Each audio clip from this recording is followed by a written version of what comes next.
وہ ساتھی جن کا جماعت اسلامی سے ابھی تک قلبی تعلق قائم نہیں ہوا، ہم ان کو 3 مرتبہ خوش آمدید کہتے ہیں۔ آئے ہیں ہمارے پروگرام میں ہمیں دیکھنے کے لیے، ہمیں جانچنے کے لیے، ہمیں پہچاننے کے لیے، اور اگر وہ ہمارے اندر کوئی خامی دیکھیں تو بالکل کھل کر ہمیں بتائیں، ہم کبھی برا نہیں منائیں گے، ہم اس کی اصلاح کریں گے، اور اگر وہ غلط فہمی کی بنیاد پر ہے تو ہم اس کی وضاحت کریں گے، ہم مناظرہ نہیں کریں گے۔ یہ ہمارا طریقہ ہے، طریقے تربیت بھی ہے، طریقے دعوت بھی ہے، اور سنت نبوی علیہ الصلوۃ والسلام بھی ہے۔ نبی اکرم صلی اللہ علیہ وسلم کی مجلسیں جو ہوتی تھیں، ان مجلسوں کے اندر حاضری دینی چاہیے، جانا چاہیے ان مجلسوں میں۔ آپ کہیں گے یہ کیسے ہو سکتا ہے؟ 1450 سال پہلے کے واقعات یا حالات یا مجلسیں ہم کیسے بھائی آج بھی وہ مجلسیں زندہ ہیں، اور قیامت کے دن تک وہ مجلسیں زندہ رہیں گی۔ میں یہاں پروگرام جب ہوتے ہیں، بلکہ حدیث کا پروگرام ہوتا تھا، تو میں دوستوں سے کہتا تھا کہ آؤ اب راوی جو ہیں ابو ہریرہ ہیں یا حضرت عمر ہیں یا حضرت عبداللہ بن مسعود ہیں، معاذ بن جبل ہیں، آؤ ان سے ملاقات کریں۔ دوستوں کو ذرا تعجب ہوتا تھا کہ یہ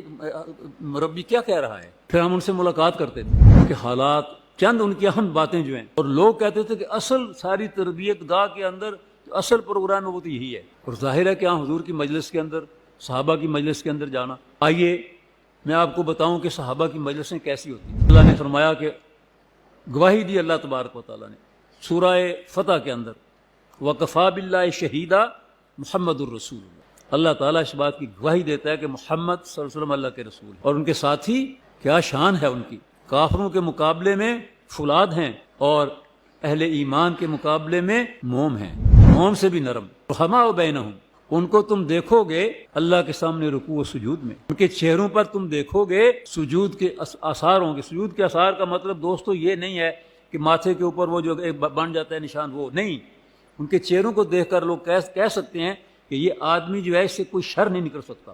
چہرے ان کے بتا دیتے ہیں۔ انسان کے چہرے سے پتہ چلنا چاہیے، اس کی گفتگو سے پتہ چلنا چاہیے، اس کی چال ڈھال سے پتہ چلنا چاہیے۔ صحابہ بیٹھے ہیں اور نبی اکرم صلی اللہ علیہ وسلم کے انتظار میں ہیں، آپس میں کہتے ہیں چلو یار ایسا کرتے ہیں کہ اپنا اپنا حسب نسب تو بتاؤ، تعارف ہو جائے۔ صحابہ حسب بیان کرتے ہیں، مہاجرین بھی، انصار بھی، اپنا اپنا حسب، ہر ایک کا حسب ہے، میرا بھی حسب ہے، آپ کا بھی حسب نسب ہے، ہمارے باپ دادا، ہماری پوری بزرگان کی یہ جو لائن ہے ہمیں معلوم ہوتا ہے، اور عربوں کو تو خاص طور پر دور تک یہ نسب یاد ہوتا تھا۔ حضرت سلمان فارسی بھی بیٹھے ہیں، جب صحابہ اپنا اپنا حسب بیان کر چکے تو حضرت سلمان سے کہتے ہیں سلمان تم بھی اپنا حسب بیان کرو۔ حضرت سلمان ایران سے اسلام کی تلاش میں نکلے تھے، بڑے خاندان کے فرد تھے، اور نکلتے نکلتے کسی نے غلام بنا لیا، اور بکتے بکتے مدینہ میں آ پہنچے، اور وہاں حضور صلی اللہ علیہ وسلم سے ملاقات ہوئی۔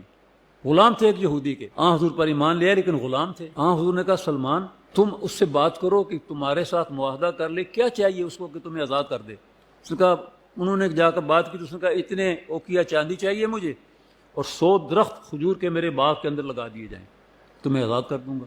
آ کر بتایا، اتفاق سے اسی وقت ایک دستہ مجاہدین کا جہاد سے واپس آیا تھا، اور مال غنیمت میں اتنی ہی چاندی تھی جسے اس نے مانگی تھی۔ آپ نے فرمایا سلمان یہ لے لو۔ پھر انصار سے کہا کہ پودے کون لگائے گا؟ ہر ایک نے کہا یا رسول اللہ میں 5 پودے لگاؤں گا، کسی نے کہا میں 10 پودے لگاؤں گا۔ آپ نے فرمایا لگاؤ، اور شام تک انہوں نے آ کر بتایا کہ یا رسول اللہ ہم نے 100 پودے لگا دیے۔ شام کو حضرت سلمان آزاد ہو گئے۔ اب ان سے پوچھا جا رہا ہے کہ آپ اپنا نسب بتاؤ، تو وہ کہتے ہیں سلمان بن اسلام بن اسلام بن اسلام، سلمان اسلام کا بیٹا، اسلام کا پوتا، اسلام کا پرپوتا، سلمان بن اسلام بن اسلام بن اسلام۔ حالانکہ ان کا بھی نسب ہے، باپ بھی ہے، دادا بھی ہے، بڑا معزز خاندان ہے۔